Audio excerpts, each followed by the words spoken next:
Yes, I did. And as far as Austin Idol's concerned, that's another one who couldn't wrestle to save his bloody life. If he was hung for being a wrestler, he'd die innocent. Austin Idol It, is it, also. it's funny because he really tried to pull a stunt on me when I came into this territory. Oh, let's hear it. If What you did he knew do? that, if you knew how mean he is, what a money grabbing idiot that person is, you'd appreciate the fact that as soon as I arrived in this territory, before I'd actually had my first contest, which was going to be with him in about well auditorium, he called me up, and he and his wife invited Linda and myself to his favorite restaurant, and he actually paid. Now, if you knew him, you'd know that this was really extreme. But he went over dinner. He wanted to talk business.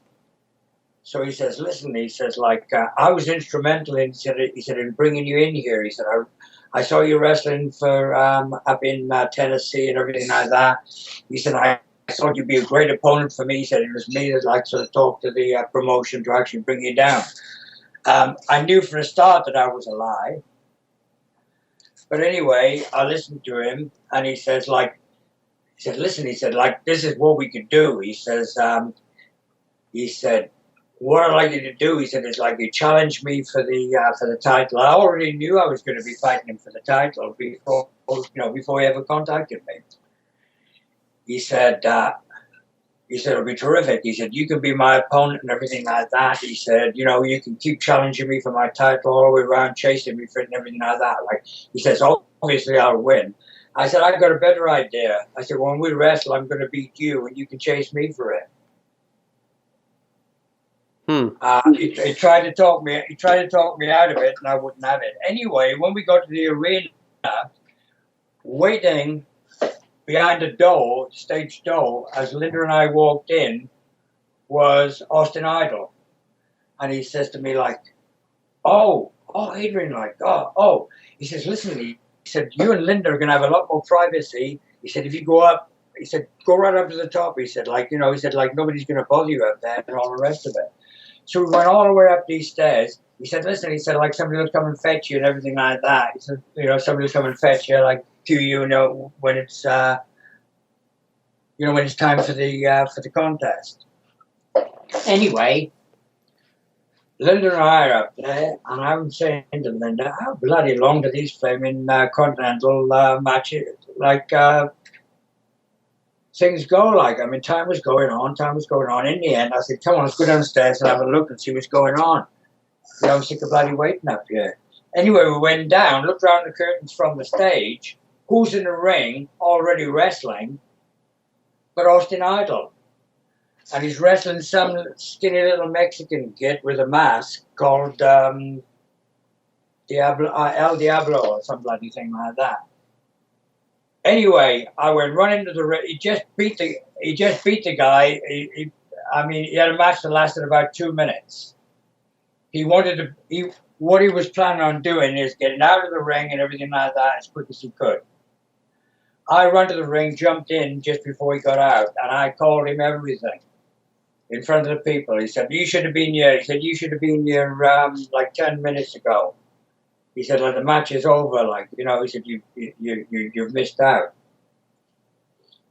And I said, you're a bloody coward. I said, I came 3,000 miles, I said, to bloody relieve you of that belt. I said, I'm going to do it. You're not getting out of this ring in one piece.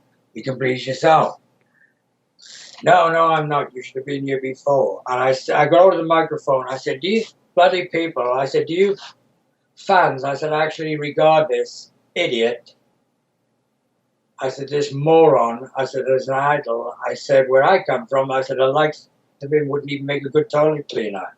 I said, are you going to fight me or fight me now? I said, you're a coward. I kept calling him a coward. Anyway, he went to get out of the ring, and I went over and belted him and hit him. I said to him, I said, you get out of the ring. I said, I'm going to kick your ass all the way back to the dressing room.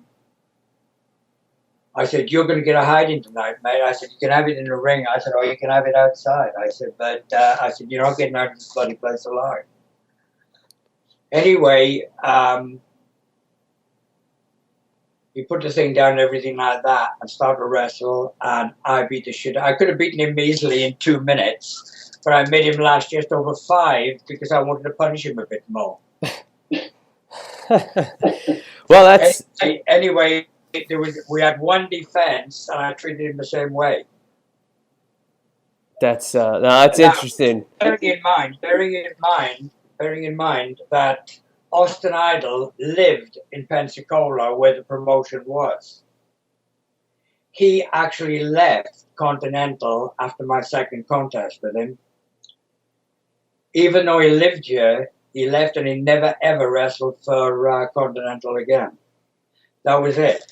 And it's funny because Bob Armstrong's a good friend of mine. He lives just down the road from me. We had a meal together just recently, and we were talking about old times and stuff like that. He said, I tell you what, he said, one thing that you did, he said, that I liked, he said, in the early days. He said, you got rid of Austin Idol. He said, Austin Idol was shit scared of you. He said, he left because of you.